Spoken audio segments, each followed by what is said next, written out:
G'day, Nick here. So I'm out here pruning, of course, as I have been for the last month.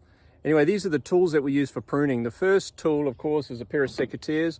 This is a pair of Felcos that I use, very good set. The lower handle turns, so it makes it easier on my wrist. And trust me, after a month of pruning, my rotator cuff, my hand, talk about repetitive strain injury. And of course, the second most important thing is the tie down tape.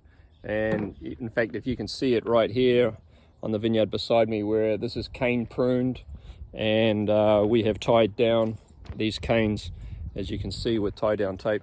The other two tools that I use traditionally, I do not allow anyone to use in my vineyard except myself.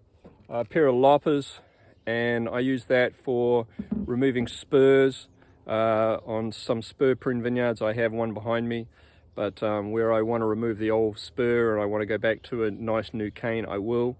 But when I use the Loppers, I always make sure I've got about 4 or 5 inches away from the main arm, because, and it's true also when you prune a fruit tree, you never want to prune it next to the trunk.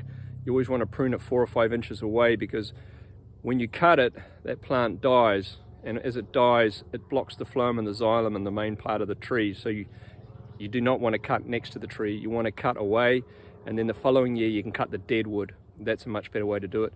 And then in severe incidents, I will use the saw, but usually I will only use the saw on a super old vine that I'm actually going to pull out and replace.